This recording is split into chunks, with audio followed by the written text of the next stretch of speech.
former Iranian diplomat, and he joins me now from London. Mr. Ambassador, thank you very much for joining us. I'm wondering if you feel that this crisis situation has been avoided with this quote-unquote temporary technical arrangement.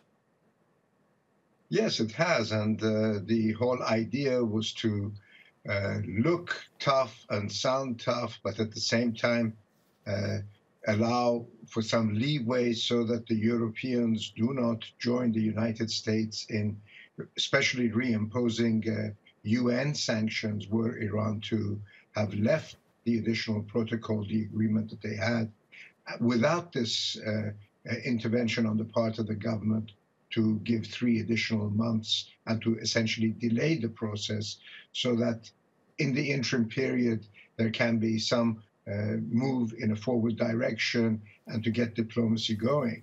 It's all of these maneuvers are really a smokescreen for domestic consumption. The idea for that the government and the supreme leader, essentially the hidden state, wants to imply that they are tough and that they will not compromise. At the same time, they sort of arrange for such maneuvers so that they don't lose the opportunity of getting to the diplomatic table at the same time. Mr. Ambassador, so you're saying that Iran is basically talking the talk and walking the walk, all right? I get that. But you cannot discount the fact that the country will be heading into elections in mid-June. A lot of this has to be calculated. How does this fit in with the dynamics of a reformist government and maybe the hardliner opposition? Well, I think that the supreme leader, again, everything goes back to the supreme leader.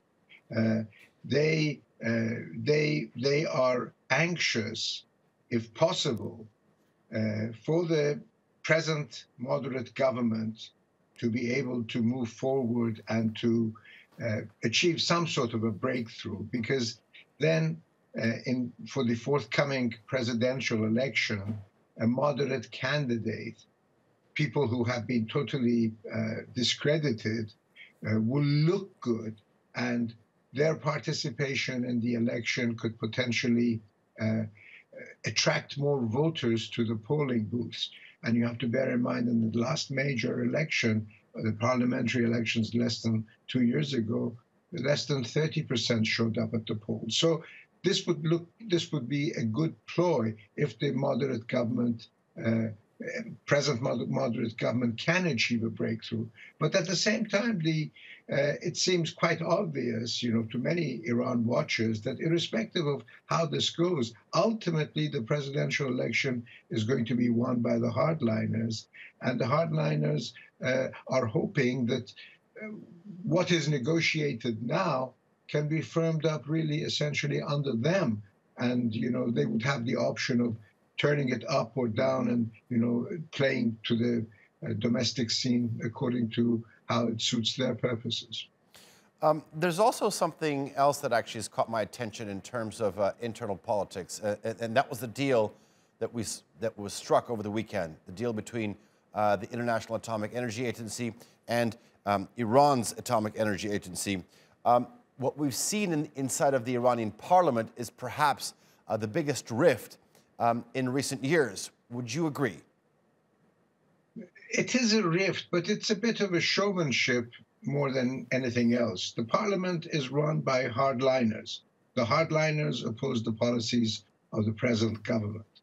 The hardliners passed a legislation saying that the government should leave the additional protocol by the 23rd of February.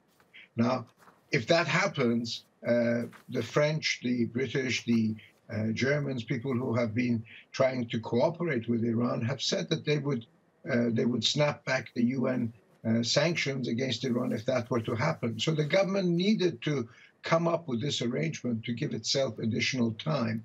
But for domestic consumption, the hardliners want to look tough and seem tough and to say that we don't accept what the government says. But nevertheless, what the government has signed with the IAEA is going to stand. And even if there are disputes of legal challenges to what the government has done, that will take 2 or 3 months in any way, which would give enough time for the government to see if they can make any forward progress with the Americans and see how likely the Americans will be in trying to lift sanctions or do something that can make them sit back with a little bit more, you might say, ease. Okay. Ambassador Mehrdad Khonsari, live for us from London. I appreciate your time and your analysis.